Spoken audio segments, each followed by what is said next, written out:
I just flew in yesterday, so we put together a set of slides, and the purpose of my talk is really to share with you a story. And I hopefully the story is going to inspire people not only to innovate, but really reconsider what innovation really means and what it means to be a revolutionary. So I'm going to share with you my story. It starts actually in India. I grew up actually in Bombay, but I grew up in two worlds. Some Indians today typically only experience the world of the city, but I not only grew up in this world, but I also grew up in this world. How many people have been in villages? Anyone? Okay, it's around 20-30%, but about 30% of my life was spent in these scenes of a very small South Indian village in deep South India. And if you've been to these villages, they have a very different quality than what you see in most of, urban India. Both are absolutely valuable, but they have very different structures. And in this village, my grandmother was a poor village farmer, and so were my grandparents. They were small farm rice paddy farmers, cotton, and they grew peanuts. And in fact, this is a picture of my grandmother. So you don't find, I don't know how many people have had grandmothers, but my grandmother had tattoos, but she was a shaman. In the Indian tradition, there's two systems of Indian medicine some of you may know of called Ayurveda and Siddha. How many people have heard of them? Most people, okay. So my grandmother could observe your face, and based on observing your face, there's a treatise in the Indian text called Samudrika Lakshanam, which is based on observing the face, and she could diagnose different ailments that were going in your organs. And based on that, she would put together different massage, herbs, a variety of what we today call personalized medicine. And in this environment, I also grew up in another world. My grandmother taught me the great stories of Ram, fighting Ravana, and the deep loyalty among, Hanuman and Ram. So it was a very interesting environment I grew up in because I grew up with these epic stories. But in these epic stories, the heroes that I worshipped were not, probably some of the heroes that are popularly known in Indian history, but they were people like Bhagat Singh, Crazy Horse. These were revolutionaries, Che Guevara. And those were the heroes that I was brought up with as a child. So for me, when my parents, these are actually pictures of my sister, myself, and my parents, when we emigrated to the United States, I had a much deeper sense of what India was. You see, I grew up, in India we don't talk about the fact that there does exist a caste system, but I was what you would call the lower caste. And when my parents moved to India, to the United States, we moved to Paterson, New Jersey. If you've been to Paterson, Paterson's the poorest city in the United States, predominantly African American. And in about 7 years, my parents moved to the wealthiest city in the United States because, as you know, most Indians care about education, and education was core. So whatever money they saved, they moved to the better public school systems. So this was me at about 13, 14 years old. Now, what was interesting about this 14-year-old kid, he was very ambitious. And I actually started working in a medical school. Remember, I had this deep interest in medicine. So by the age of 14, I had completed all the high school math courses. My parents were afraid I was going to drop out. And I ended up getting accepted to New York University, which is one of the prestigious U.S. universities. In fact, I got accepted into their computer science program, where 40 students were accepted. I was the only Indian. And in that computer science program, I graduated #1. And in the summer of that, my mother introduced me a physicist who ran a medical college in Newark, New Jersey. Anyone heard of Newark, New Jersey? Yes? Well, Newark is, again, predominantly 95% African American. Very few people, white people, in fact, go there. In fact, I was joking with, I think, Brian Shaw, and he said, today even people don't go there. So in that medical school was a high-energy experimental physicist by the name of Les Michelson, and Les offered me the chance to do medical research. So I don't know if you know, babies die in their sleep. It's called sudden infant death syndrome, SIDS. So I was looking at baby sleep patterns, and this is a research project I wanted to do to find out if you could observe baby sleep patterns and predict the onset of an apnea. But before I was allowed to do that, they wanted to make sure I could program. Now remember, I had 7 different programming languages. In the 1970s, if you went into a typical office, there was a thing called the inter-office mail system. Not only that, but the secretary in an office was typically a woman, 99.99. In fact, I think 100% were women. And they were relegated to the typewriter on as you see in this picture here, the typical secretary had a typewriter. She had an inbox, an outbox, a drafts folder. Behind her, as you see in this picture, she also had folders. She had an address book, trash can. You get the idea? This was called a desktop, an actual desktop. And a woman would put up a memo, which was typically in bond paper to, from, subject, CC, the body of a memo. Sometimes she had to put a carbon paper, which would make a carbon copy, CC, or sometimes a blind carbon copy. And that was put into an envelope, which was called the interoffice mail envelope. And this was then distributed, sometimes by foot, sometimes by vehicle, but sometimes by these pneumatic tubes. This was called the interoffice mail system, and this is how businesses ran their paper-based communications in the 1970s. In fact, some offices still run it like this, to the office of prime ministers and presidents. So I was asked to convert this to the electronic form, and I wrote it in the Fortran programming language in less than 8K of memory. So you had to write all sorts of things to support this, and this was a full-blown electronic mail system, which no one had done before. And I called this system email. What you're seeing is, thank you. Now remember, this was a 14-year-old kid who did this. Think about that. It was not the military, which has been purported. It was not the ARPANET. It wasn't MIT. It was a 14-year-old kid, an Indian kid, working in Newark, New Jersey, and he called it email because it wasn't an obvious term. In fact, if you look in the Oxford English Dictionary, they have the term starting in 1980, and in the Merriam-Webster at 1982. The reason I called it email was the Fortran programming language, all the variable names had to be in 6 characters. The operating system demanded 5, so I only had 5 characters. So E-M-A-I-L. It wasn't that obvious. But email defined the interoffice mail system in electronic form, the email that we all use today. Now in 1978, there was no methods. Now think about this. There was no method to protect software inventions. There was no legal laws. The United States Supreme Court didn't even recognize software patents. However, there existed the 1976 Copyright Act. In 1980, and now the Copyright Act only let you protect music and written work. In 1980, the Copyright Act of 1976 was amended to become the Computer Software Act of 1980. And that Computer Software Act let you protect software inventions through copyright. Now, the way I filled this out was I ended up going to MIT, and I was elected. By the way, this kid wasn't a nerd, by the way. I was actually an athlete, I could have been a professional baseball player. I ended up becoming the student body leader at MIT. So I went to the president's home at MIT, and he said, Shiva, it's unfortunate the Supreme Court doesn't let you patent software, but you should copyright it.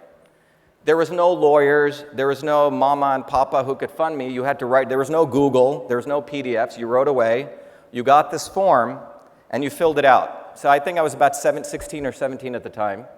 The form came back, and there's the official copyright for email from the United States government recognizing me as the inventor of email. So there's no dispute here. You see, this kid invented the system, he called it email, and now the interesting thing occurs. So I came to MIT, and I'll come back to the story. This was in 1981. On the front page of MIT, they highlighted 3 students. One of them was me, and there was 2 other kids. Now, the interesting thing is when you're brought up in an Indian household, you're taught to be humble, right?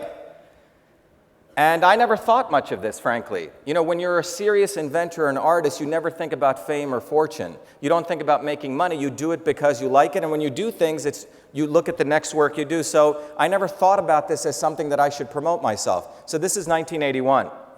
Now, here are all the things that were saved in a suitcase. My mom, she passed away 3 years ago, pulmonary fibrosis. About 2 months before she passed away, she had saved all this in a suitcase. And she had given it to me, and I had forgotten about this. This is now 35 years later. And a friend of mine looked at this, and he said, Shiva, you created email. Why haven't you talked about it? So he had a friend of his come in, and this was one of the first articles that ever came out talking about this after those early articles in 1980. Dave's friend, Doug Amick, who was a senior technology editor of Time magazine, spent about 3 weeks looking at all that material, and he couldn't believe it. And he wrote this article called The Man Who Invented Email. And this came out on November 11th, 2011 in Time magazine, the online edition. After this, I was looking at all this material, and I didn't want to keep it at home. I realized it belonged in a museum. So I offered it to MIT, had a museum. MIT looked at the materials and they said, Dr. Shiva, this doesn't really belong here. This belongs in something bigger. We would be stealing. It actually belongs in the Smithsonian. So on February 16th, the Smithsonian, which is the #1 museum in the world, accepted these artifacts. And a young Washington Post reporter called Emmy Kalawale wrote this report. It says, V.A. Shiva honored as the inventor of email by Smithsonian. That day, thank you. That day should have been a great day for celebration. But what I'm going to share with you now is the real story. The invention of email was a revolution, but there's a deeper revolution that still needs to take place, and it starts on February 16th, 2012. When this story came out, if you look at by the way, I'm a systems biologist, one of the many degrees I have from MIT, but when a system thinks it's being attacked, it reacts. It has an immune system.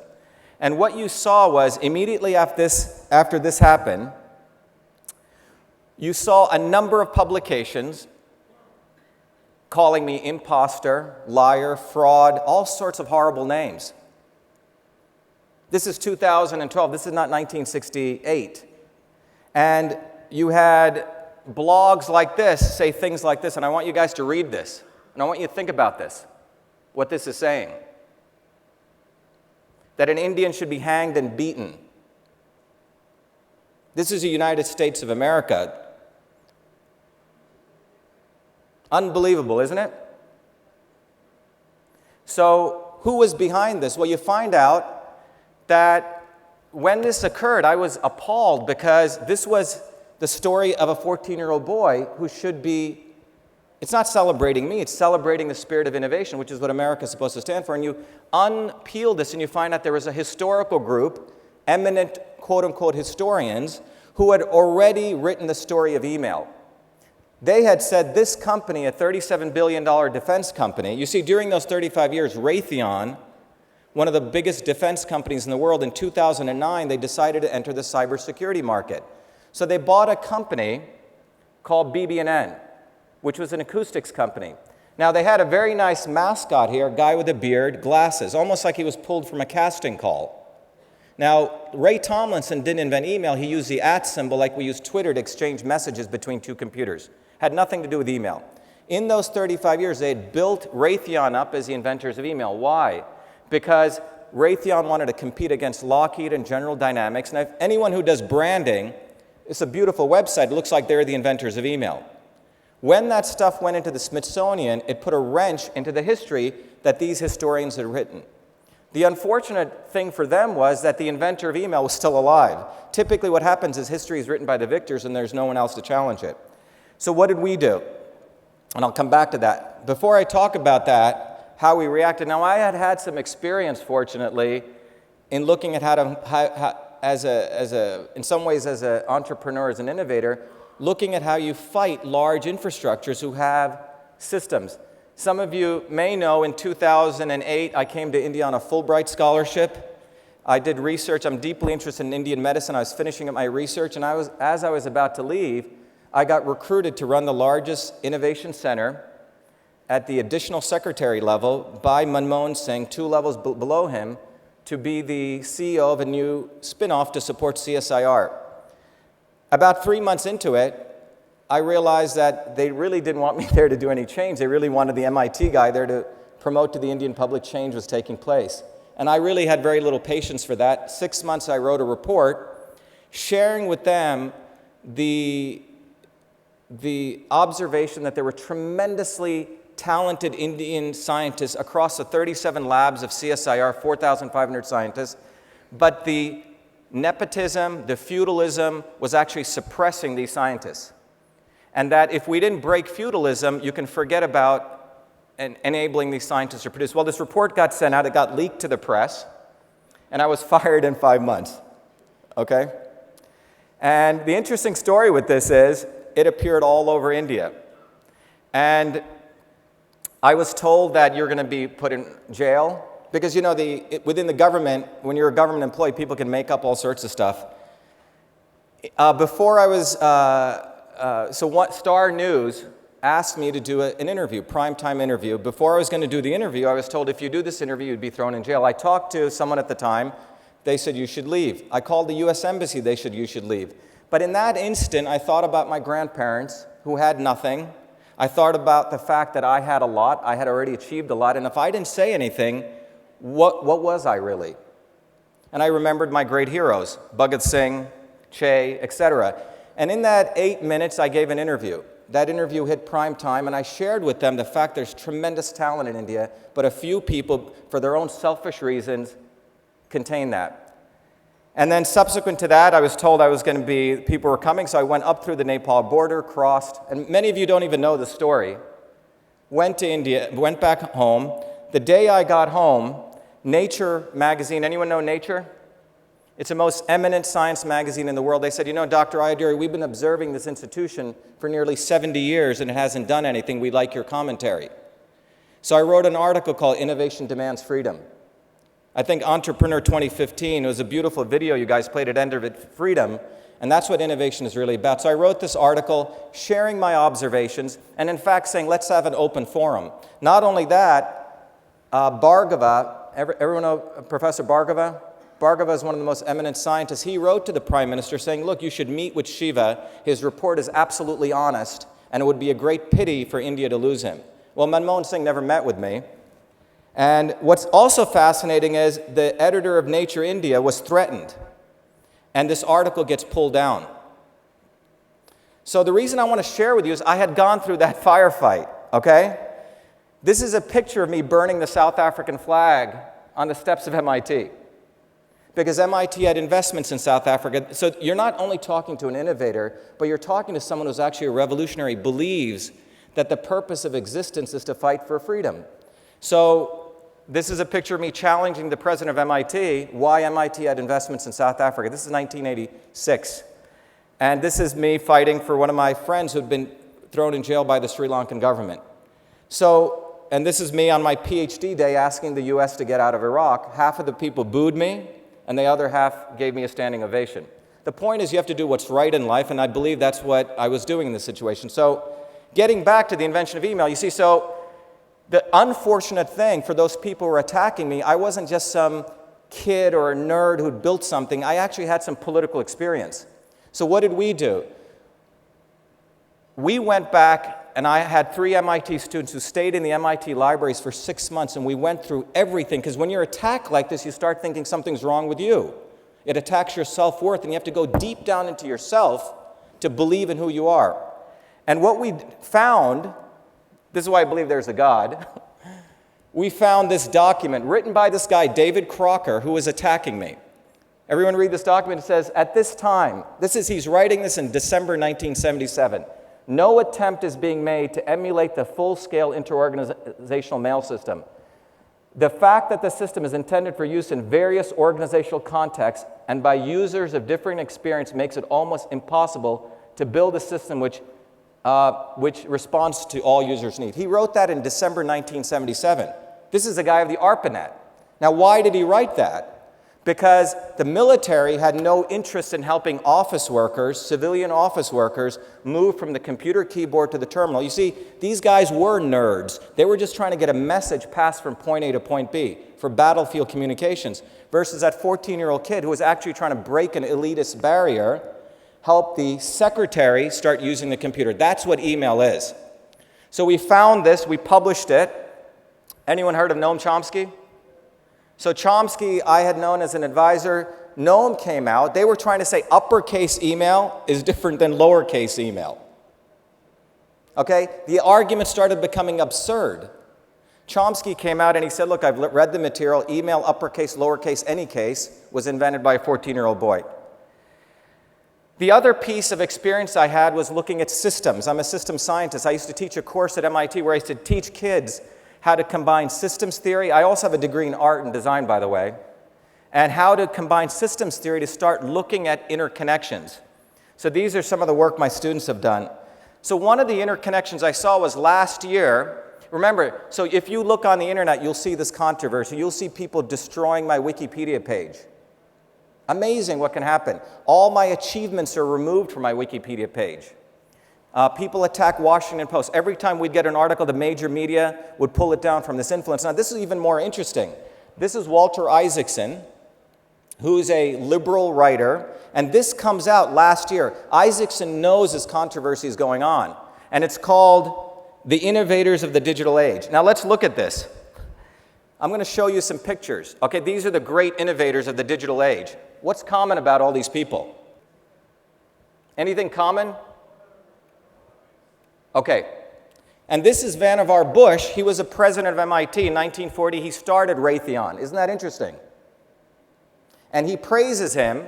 And what's even more interesting is President Eisenhower, when he left office, he warned America that the destruction of innovation, or the destruction of the American freedom would be the military-industrial complex, and Senator William Fulbright used that term. And what did he mean by that? It meant the triangle of the military, on the one hand, the triangle of big universities, and the triangle of big industry. And he said that triangle allows these people in. You see, Isaacson's book is saying that in that triangle is where great innovation comes. And this kid cannot belong to that triangle. You see, when I was at MIT, I was on the front page of MIT 3 times. But when I said email was done outside of that triangle, it destroys a narrative, because a narrative is all great innovations come out of war, that you have to kill and maim people, and then you get innovation. But the fact is, all great innovations, and that goes back to the history of India 5,000 years, does not come out of war. It comes out of actually solving civilian problems, solving day-to-day things. That kid was not solving a military problem. He was solving a civilian problem. How do you move the secretary from the typewriter to the terminal? You follow me? That's what this is about. Now, this story isn't that different than if you read this book called The Inside Job, a movie that came out, which talks about this eminent professor who wrote an article, beautifully written scholarly article that says that, Iceland is a great economy to invest in. A few months later, the Icelandic economy falls, 2009, and that's when the entire crash took place. But that eminent scientist was never put in jail. Here's another example. For 50 years, we were told that smoking was good for you. In fact, this book came out 50 years later. Scientists and other people collaborated to get this kind of stuff out. 50 years later, we find out smoking is bad.